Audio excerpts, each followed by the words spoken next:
আজকে আমার জীবনের একটা চরম বাস্তব অভিজ্ঞতার কথা আপনাদের সাথে শেয়ার করব। আমরা যারা কোম্পানিতে চাকরি করি বা মার্কেটে বা ফিল্ডে কাজ করি, তাদের আসলে দুপুরবেলা যে আমরা খাইতে যাই, বিভিন্ন হোটেল রেস্টুরেন্টে খাই, বা আমাদের হোটেল রেস্টুরেন্টগুলো কেমন হয়, এই যে চারদিকে টিনের বেড়া, এটা কিন্তু হয়, এটা বাস্তব। আমরা যারা মার্কেটিংয়ে কাজ করি, খুব নিম্ন কোয়ালিটির রেস্টুরেন্ট হয়। এটাকে রেস্টুরেন্ট বললেও ভুল হবে, বাংলা ভাষায় বলতে হবে যে হোটেল। হ্যাঁ, চাচার হোটেল, মামার হোটেল, এই ধরনের হোটেল আমাদের কিন্তু বাংলা হোটেল। তো আমরা কিন্তু মার্কেটিংয়ে চাকরি করি যারা, তারা এইসব হোটেলেই খাইতে অভ্যস্ত। তো আজকে আমি মার্কেটে কাজ করতেছি, এই কাজ করতে করতে দুপুর হয়ে গেছে। এখন দুপুরবেলা তো খাইতে হবে ভাই। এখন আমার কোম্পানি রিলেটেড দোকান তো আছে, তো আমি একটা দোকানের সামনে গেলাম, মোটরসাইকেল স্ট্যান্ড করলাম, ভাইয়াকে বললাম যে ভাইয়া খাওয়া লাগে, এখন তো আমি এই এলাকায় নতুন, একটা ভালো হোটেল কোথায় আছে? ওই যে ভাই আমিও খাইতে যাচ্ছি, চলেন। তো মানে চলেন যাই, পরে গেলাম। উনি কিন্তু ব্যবসায়ী, ওনার কিন্তু টাকার অভাব, ওনার ক্যাশে হয়তো লক্ষ লক্ষ টাকা পড়ে থাকে, আর ওনাদের লাইফ হচ্ছে বিজনেসম্যান যারা থাকে, আর আমার কোম্পানি যারা বিজনেস করে তাদের লক্ষ লক্ষ টাকার বিজনেস। ওনারা তিনজন, আমি একজন, চারজন গেলাম। স্বাভাবিকভাবে আমরা একটা দিলেই বসছি, যেতে চারজন একসাথে গেছি।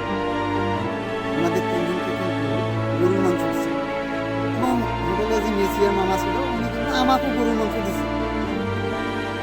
আর আজকে কিন্তু ওনার সাথে আমার প্রথম পরিচয়, আর প্রথম পরিচয়ের জন্য তিনি মানুষকে খাওয়াই, তার কাছ থেকে খাওয়াটা আশা করাটাও একটা ব্যাপার। তো আমি কি করলাম, এই গরুর মাংস যেহেতু দিছে, আমি তো প্রথমেই চিন্তা করছি যে আমি তো একটা ডিম অথবা কিছু ভাজি দিয়ে আমি দুপুরবেলার খাবারটা খাই। এটা আমরা যারা মার্কেটিংয়ে চাকরি করি তারা কিন্তু খাই, এটা আমাদের বাস্তব জীবন, এটা গোপন রাখি কি কোনো লাভ নেই, সত্য হলে সত্য হয়। তো কি হলো, আমি ভাই সত্যি কথা বলতে এই ভাতটা খাইতে গিয়ে এতবার চিন্তা করছি যে এই বিলটা কত আসবে। আজকে যদি আমি এই বিলটা যদি আমার 250 টাকা আসে, কালকে হয়তো বা আমি দুপুরবেলা আমাকে হালকা একটা সিঙ্গারা খেয়ে দুপুরবেলার মার্কেটটা করতে হবে। 2 দিন আমাকে সেভ করে চলতে হবে, কারণ আমার একদিন দুপুরবেলা খাইতে গেলে হোটেলে ডিম দিয়ে খাইলে 60 টাকার মতন ব্যয় হয়।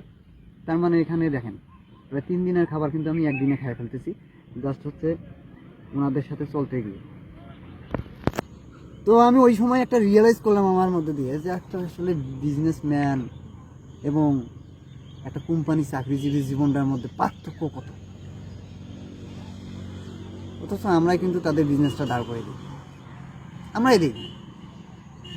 ওদের টাকা আছে আর আমাদের বুদ্ধি আছে, আমাদের কোম্পানিতে প্রোডাক্ট আছে, অথচ আমরাই লাইফটা লিড করি কেমন, একটা ডিম অথবা কিছু সবজি, আর ওরা খাচ্ছে গরুর মাংস। এটা ভাই চরম বাস্তব কথা আমার জীবনে। আজকে আমি এইটাই জিনিস অনেকটা রিয়েলাইজ করছি, আর এই কারণে আপনাদের সামনে না বলে পারলাম না। এই হচ্ছে আজকে আমার জীবনের একটা বাস্তব অভিজ্ঞতা। আমি আসলে অনেকবার চিন্তা করছি, কালকে হয়তো বা আমাকে দুপুরবেলা একটা সিঙ্গারা খেয়ে থাকতে হবে, কারণ আমাকে সেভ করে চলতে হবে ভাই।